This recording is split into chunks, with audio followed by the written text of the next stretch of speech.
friends, and welcome to day 9 of Vlogmas. Today is going to be another 24-hour challenge. I have a few books from November that I wasn't able to kind of finish. I started a bunch of books in November and then school kind of took over and I wasn't able to finish most of them. So today is going to be unfinished books. So I have 4 kind of picked out. I also have 1 audiobook that I'll be listening to when I'm kind of cooking and doing other things to, you know, live during the 24-hour period. But let's just get right into it. Alright, so the first book that I started that I was not able to finish was I Fell in Love with Hope. I believe I actually started it on a vlog on here, but again, I just wasn't able to finish it before school took over my life again, so I'm excited to read this one more time. The next book I'm trying to read is the Screwtape Letters. A ton of people were interested in this, kind of like the story of it, and wanted to know what I thought. Unfortunately, I just never got the time to finish it, so I'm excited to actually take time to do that now.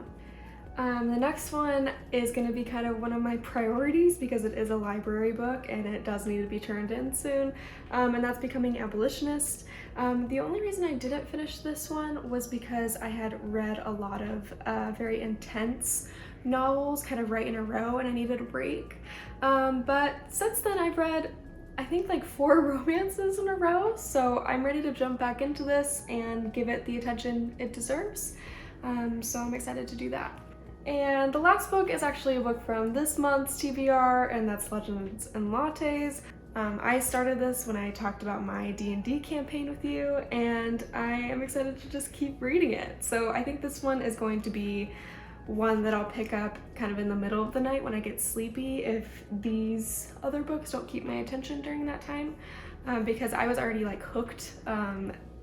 Yeah, this book is already amazing, so I'm excited to finish it hopefully today. And then the audiobook that I'm going to be listening to throughout is going to be Love Light Farms.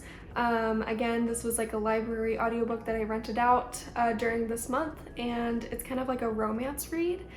So I'm excited to kind of see what it's all about. But yeah, so I'm gonna quickly go over to my Instagram and ask you guys which one I should start with first. If you want to be part of polls or anything like that, make sure to go ahead and follow me on my personal and Bookstagram accounts. I post polls on both, and it's really fun to kind of have these 24-hour challenges be little interactive moments between us. It's really, really fun. So yeah, let's get started.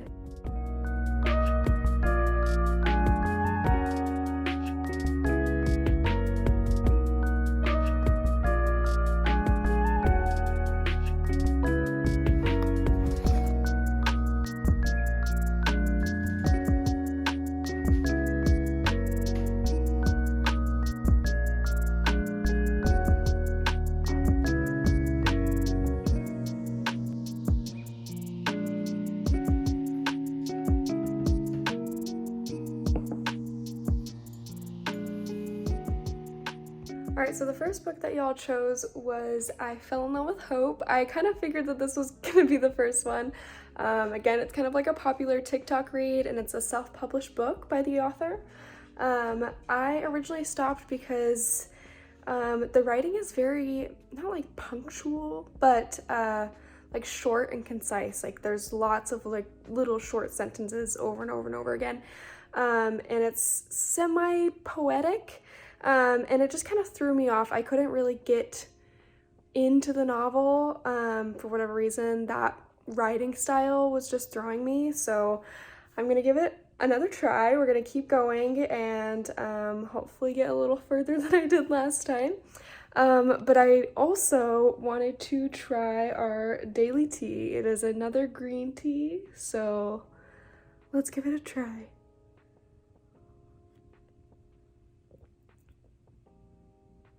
That's another winner.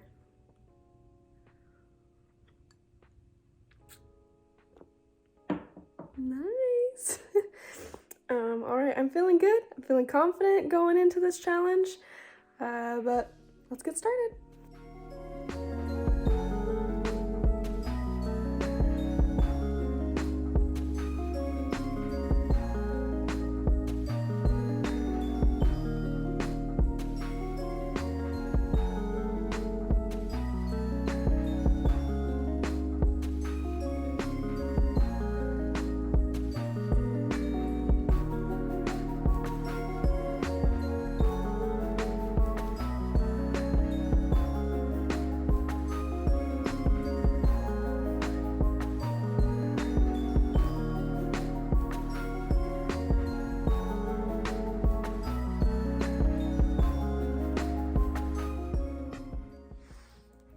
So I just finished I Fell in Love with Hope, which is my first book, and so I've read about 420 pages during this challenge so far.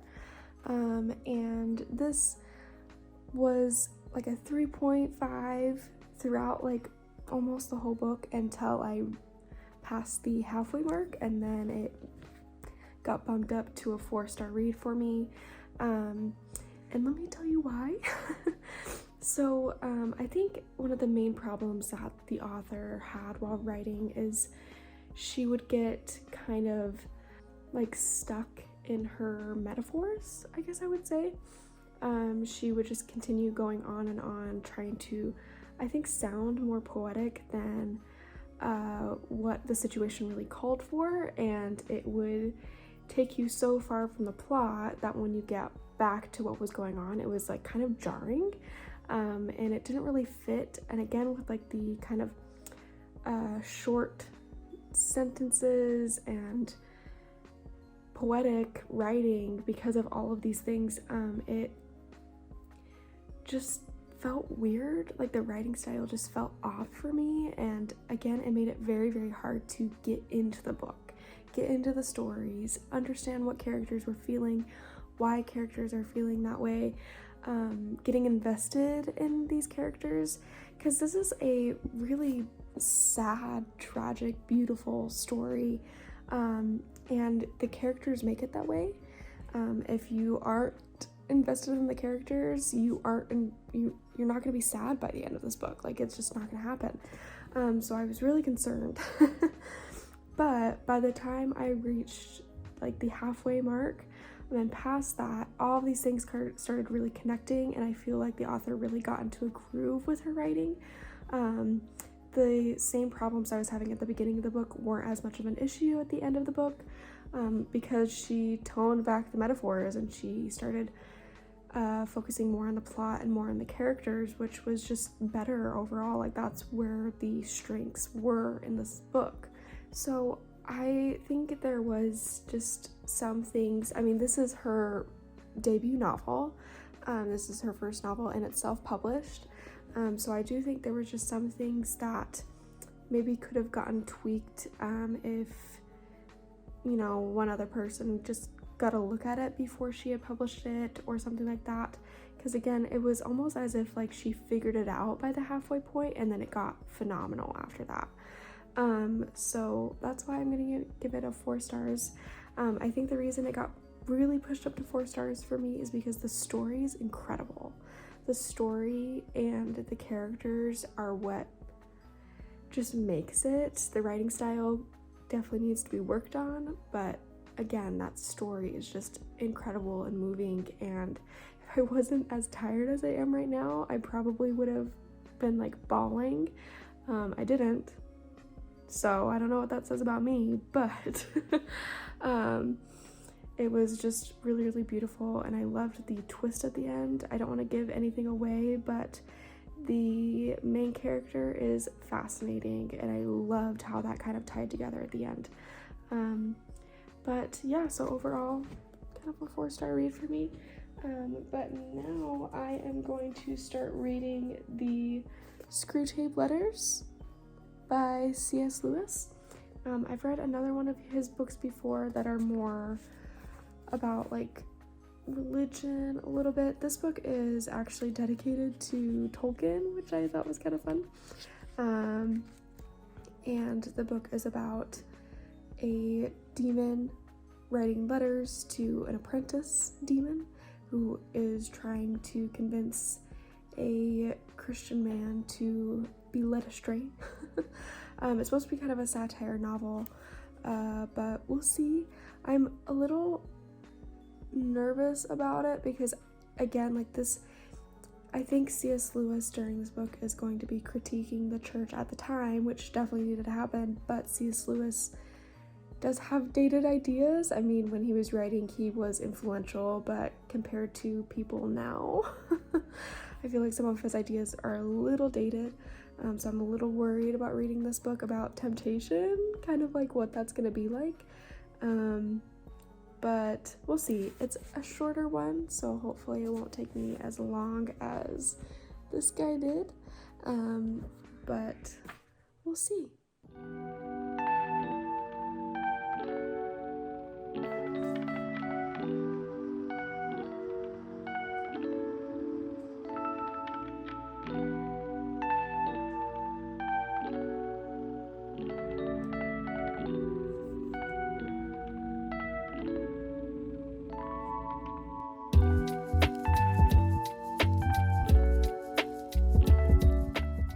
Alright, I'm whispering because it's now 2 in the morning. Mac and Milo are asleep. But I just finished the Screwtape Letters. There's like a small little short story called Screwtape Proposes a Toast that I'll probably read a little bit of. But the Screwtape Letters themselves I'm done with. And I'm pleasantly surprised. I'm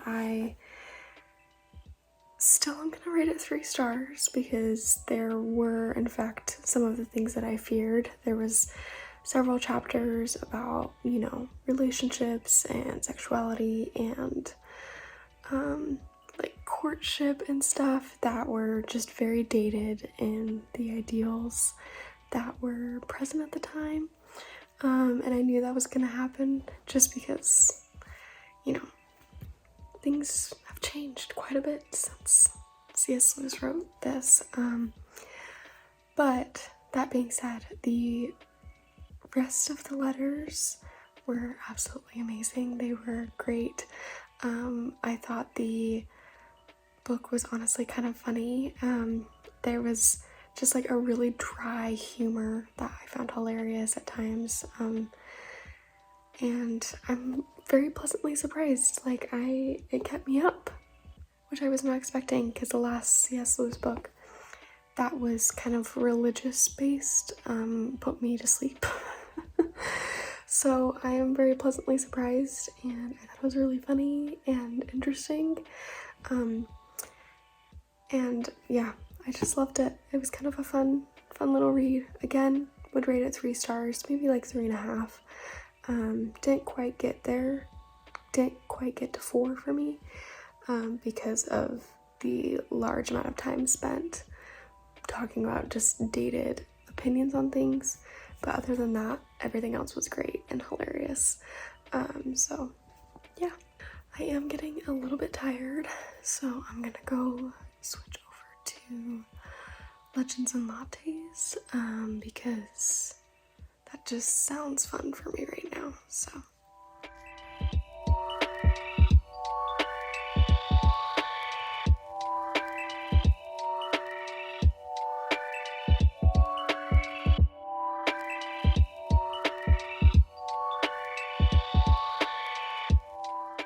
Alright, so I just finished Legends and Lattes, and this lived up to all of my expectations. It was absolutely incredible. I loved the fact that it completely matches kind of what's on the back, which is a novel of high fantasy and low stakes. It did a really good job of being a novel that was no plot, just vibes.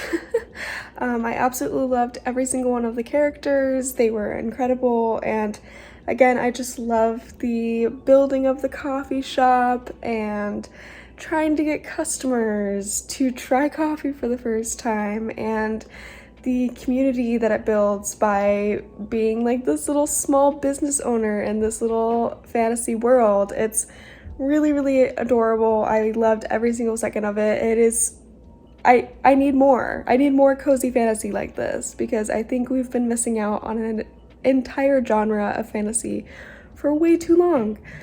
So if you are a big fantasy person, I highly, highly recommend giving this book a try. It's absolutely phenomenal. 5 stars.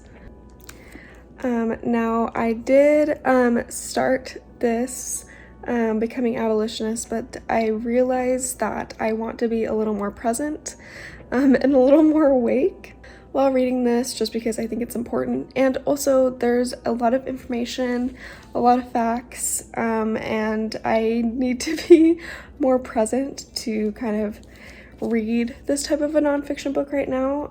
So I went ahead and asked you guys what I should read next. And I had you guys choose between Winter Counts and The Time Traveler's Wife, and you guys chose The Time Traveler's Wife. So I am going to pick that up and kind of read that while I'm sitting down for the rest of the time, and while I'm up and about, maybe making some tea this morning, I am going to be listening to Love Light Farm. So I think those two books are kind of gonna end my 24 hours off.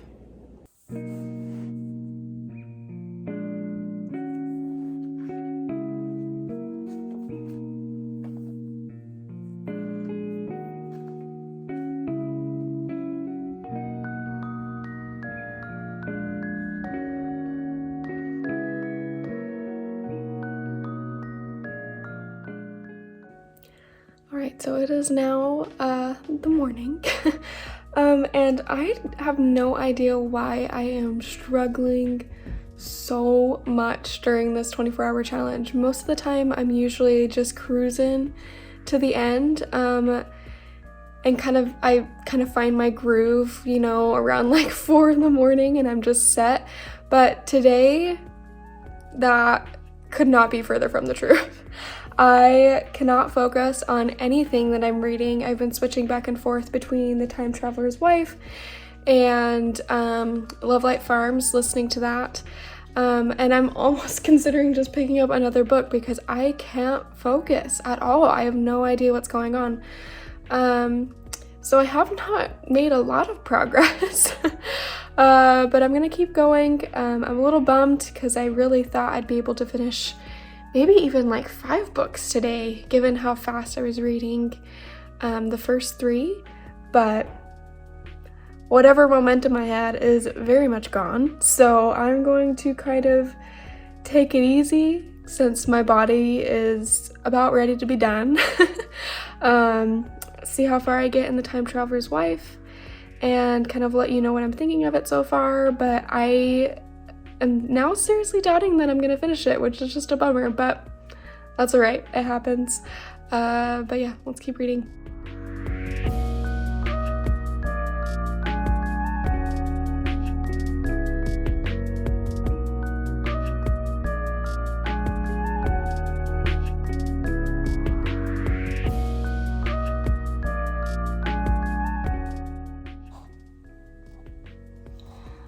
All right, so I am going to go ahead and end the challenge just a bit early. I know that's kind of cheating on my part, but honestly, I just don't see myself reading anymore today. It's just not happening. My brain is not functioning anymore, and I think it's better to call it than try to force myself to read for like another hour or so. Like, I'm almost there, you know?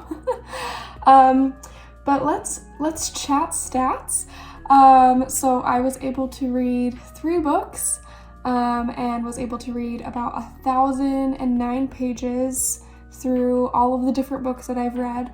And I was able to listen to like a couple chapters. I'm not sure how that equates to pages yet. I haven't really figured that out. But so the 3 books that were left unfinished that I had started kind of reading is The Time Traveler's Wife, Becoming Abolitionist, and of course Love Light Farms. All 3 I think are going to be great. Again, I think my brain just stopped functioning at 4 a.m.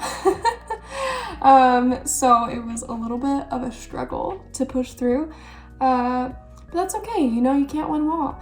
If you guys want to see 2 more successful 24-hour challenges, I have some more. I have the very first one that I did, which was in January of this year, which is wild, it's been that long. And then the last one I did was reading only thrillers for 24 hours, which was just a fun time, and I found some new favorites, so I'll kind of link those up there. But yeah, thank you guys so much for watching. I hope you have a wonderful rest of your day, and I will see you guys tomorrow. Bye!